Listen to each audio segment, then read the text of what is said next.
أشهد أن لا إله إلا الله وحده لا شريك له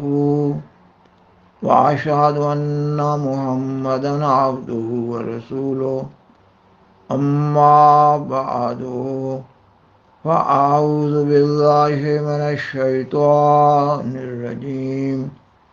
بسم الله الرحمن الرحیم۔ سامعین و ناظرین کرام، السلام علیکم ورحمۃ اللہ وبرکاتہ۔ مذہب کے بارے میں اللہ تعالیٰ کا ایک اٹل اور ابدی قانون یہ ہے کہ سچے مذہب کو اللہ تعالیٰ کی تائید اور نصرت حاصل ہوتی ہے۔ سچا مذہب اپنی صداقت کے لیے دلائل رکھتا ہے۔ سچا مذہب نشانات الہیہ کا حامل ہوتا ہے،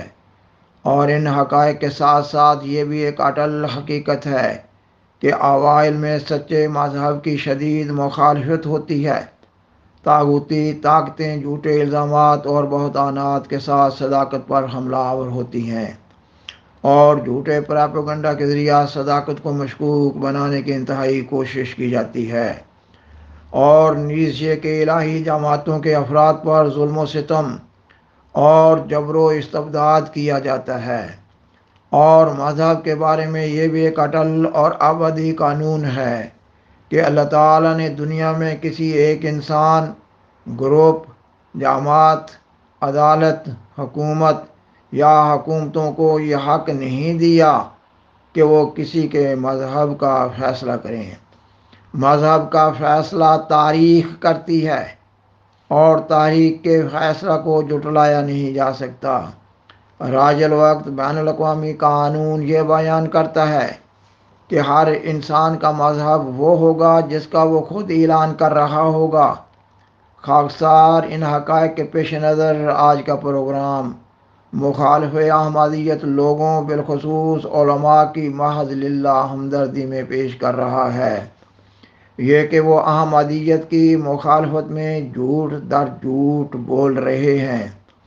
احمدیت مخالفت میں دیا گیا ان کا کوئی ایک بیان بھی جھوٹ سے خالی نہ ہے۔ اگر وہ احمدیت مخالفت میں جھوٹ بولنا چھوڑ دیں تو وہ احمدیت کی مخالفت میں کوئی بیانیہ بنا ہی نہیں سکتے۔ اگر وہ احمدیت مخالفت میں جھوٹ بولنا چھوڑ دیں تو احمدیت مخالفت میں بنائے گئے ان کے جھوٹے بیانیے کی کوئی بنیاد قائم ہی نہیں رہ سکتی۔ اگر وہ احمدیت مخالفت میں جھوٹ بولنا چھوڑ دیں تو ان کے جھوٹے بیانیے کی جھوٹی عمارت یکایک دھڑام سے تہہ خاک ہو جاتی ہے۔ اللہ تعالیٰ نے قرآن مجید میں جھوٹ کو ایک نجس فعل قرار دیا ہے۔ اللہ تعالیٰ نے جھوٹ کو بتوں کی پلیدی سے تعبیر کیا ہے۔ اللہ تعالیٰ نے جھوٹ کو شرک قرار دیا ہے۔ سیدنا حضرت محمد رسول اللہ خاتم الانبیاء صلی اللہ علیہ وسلم نے جھوٹ کو گناہ کبیرہ قرار دیا ہے۔ جھوٹ کا راستہ جہنم کا راستہ ہے، اور سچ کا راستہ جنت کا راستہ ہے۔ سچ کے بارے میں اللہ تعالیٰ اور رسول خدا صلی اللہ علیہ وسلم کی اس روشن، سچی، سچی اور پاکیزہ تعلیم کے ہوتے ہوئے کوئی بڑا جرائم پیشہ اور گناہ گار انسان ہی جھوٹ کی نجاست پر منہ مار رہا ہوگا کہ جائے کہ ایک مسلمان عالم اس گندے فعل کا ارتکاب کر رہا ہو۔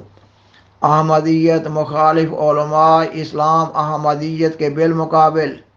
خود اپنی طرف سے جھوٹے طور پر جماعت احمدیہ کا ایک انتہائی برا مذہب بنا کر دنیا کے سامنے پیش کر رہے ہیں۔ سامعین و ناظرین کرام، سیدنا حضرت مرزا غلام احمد قادیانی علیہ السلام کا الہام الہی کی بنیاد پر یہ دعویٰ ہے کہ اللہ تعالیٰ نے آپ علیہ السلام کو سیدنا حضرت محمد رسول اللہ خاتم الانبیاء صلی اللہ علیہ وسلم کے فیضان نبوت سے فیض یاب کرتے ہوئے آپ صلی اللہ علیہ وسلم کی قوت قدسیہ و روحانیہ سے فیض یاب کرتے ہوئے اپنے وعدہ اور سیدنا حضرت محمد رسول اللہ خاتم الانبیاء صلی اللہ علیہ وسلم کی پیش گوئی کے مطابق امت محمدیہ میں امام مہدی و مسیح موعود کے منصب جلیلہ پر فائز فرمایا ہے۔ آپ علیہ السلام اپنی کتاب اذا الاوہام روحانی خزائن جلد 3 صفحہ 402 پر لکھتے ہیں، اس یعنی اللہ تعالیٰ نے مجھے بھیجا اور میرے پر اپنے خاص الہام سے ظاہر کیا کہ مسیح ابن مریم علیہ السلام فوت ہو چکا ہے۔ چنانچہ اس کا الہام یہ ہے کہ مسیح ابن مریم رسول اللہ فوت ہو چکا ہے اور اس کے رنگ میں ہو کر وعدہ کے موافق تو آیا ہے۔ خاکسار بیان کرتا ہے کہ آپ علیہ السلام کے اس الہام سے 3 بڑے اہم اور بنیادی امور کا علم ہو رہا ہے۔ نمبر 1 یہ کہ حضرت مسیح ابن مریم رسول اللہ فوت ہو چکے ہیں۔ نمبر 2 یہ کہ حدیث میں مذکورہ پیشگوئی نزول مسیح ابن مریم میں مسیح ابن مریم کے الفاظ بطور استعارہ استعمال ہوئے ہیں۔ نمبر 3 یہ کہ سیدنا حضرت مرزا غلام احمد قادیانی علیہ السلام مسیح مسیح ہیں، یعنی یہ کہ آپ علیہ السلام امت محمدیہ کے امام مہدی و مسیح موعود ہیں، نیز یہ کہ آپ امام آخر الزماں اور موعود اقوام عالم ہیں، اور آپ علیہ السلام اپنی کتاب فتح اسلام روحانی خزائن جلد 3 صفحہ 9 اور 10 پر اپنے دعویٰ کے سلسلہ میں لکھتے ہیں، حضرت علی سیدنا و مولانا صلی اللہ علیہ وسلم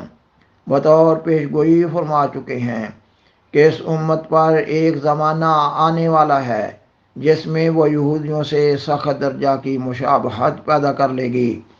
اور وہ سارے کام کر دکھائے گی جو یہودی کر چکے ہیں، یہاں تک کہ اگر یہودی چوہے کے سوراخ میں داخل ہوئے ہیں تو وہ بھی داخل ہوگی۔ تب فارس کی اصل میں سے ایک ایمان کی تعلیم دینے والا پیدا ہوگا، اگر ایمان سوریہ میں معلق ہوتا تو اسے اس جگہ سے بھی پا لیتا۔ یہ پیشگوئی حضرت صلی اللہ علیہ وسلم کی ہے، جس کی حقیقت الہام الہی نے اس عاجز پر کھول دی اور تصریح سے اس کی کیفیت ظاہر کر دی، اور مجھ پر خدا تعالی نے اپنے الہام کے ذریعہ سے کھول دیا کہ حضرت مسیح ابن مریم علیہ السلام بھی در حقیقت ایک ایمان کی تعلیم دینے والا تھا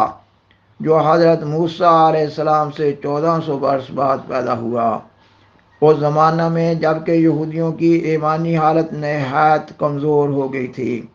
اور وہ بوجہ کمزوری ایمان کے ان تمام خرابیوں میں پھنس گئے تھے جو در حقیقت بے ایمانی کی شاخیں ہیں، پس جب کہ اس امت کو بھی اپنے نبی صلی اللہ علیہ وسلم کی بعثت کے عہد پر 1400 برس کے قریب مدت گزری تو وہی آفات ان میں بھی بکثرت پیدا ہو گئیں جو یہودیوں میں پیدا ہوئی تھیں، تا وہ پیشگوئی پوری ہو جو ان کے حق میں کی گئی تھی۔ پس خدا تعالی نے ان کے لیے بھی ایک ایمان کی تعلیم دینے والا مسیح اپنے قدرت کاملہ سے بھیج دیا۔ مسیح جو آنے والا تھا یہی ہے، چاہو تو قبول کرو، جس کسی کے کان سننے کے ہوں سنے، یہ خدا تعالی کا کام ہے اور لوگوں کی نظر میں عجیب۔ خاکسار بیان کرتا ہے کہ خاکسار نے سیدنا حضرت مرزا غلام احمد قادیانی علیہ السلام کے الفاظ میں آپ کا اپنا دعویٰ امام مہدی و مسیح موعود ہونے کا بیان کیا ہے، اور آپ علیہ السلام بڑے زوردار الفاظ میں بیان فرماتے ہیں کہ آپ علیہ السلام کے ان دعاوی کی بنیاد الہام الہی پر ہے۔ آپ علیہ السلام نے اپنے ان دعاوی کو خوب کھول کھول کر بڑی وضاحت کے ساتھ قرآن مجید اور حدیث اخذ کردہ براہین ساتیہ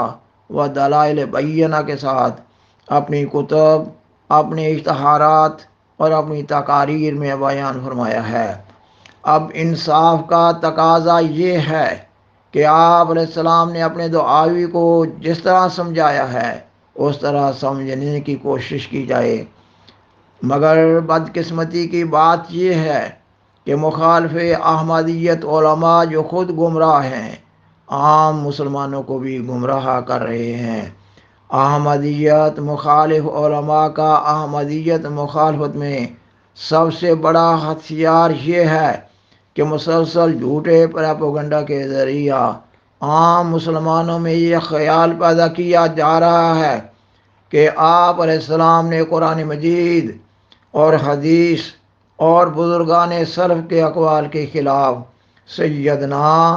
حضرت محمد رسول اللہ خاتم الانبیاء صلی اللہ علیہ وسلم کے بالمقابل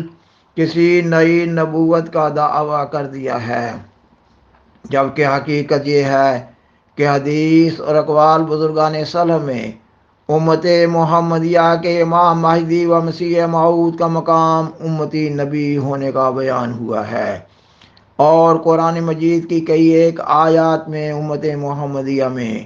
امتی نبی ہونے کا مضمون بیان ہوا ہے۔ اور عام مسلمانوں کا عقیدہ بھی یہ ہے کہ مسیح عیسیٰ بن مریم علیہ السلام کا نزول ہوگا اور وہ امتی نبی ہوں گے، جبکہ اللہ تعالیٰ نے قرآن مجید میں بیان فرمایا ہے کہ مسیح عیسیٰ بن مریم علیہ السلام فوت ہو چکے ہیں،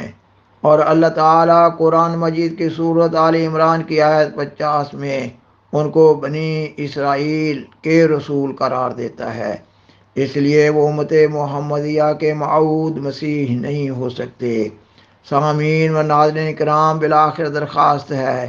کہ برائے مہربانی اس پروگرام کو دوسروں سے شیئر کریں اور عذرائے کرم اس چینل کو سبسکرائب کریں۔ جزاکم اللہ تعالی احسن الجزاء وآخر دعوانا ان الحمد للہ رب العالمین، والسلام علیکم ورحمۃ اللہ وبرکاتہ۔ شکریہ۔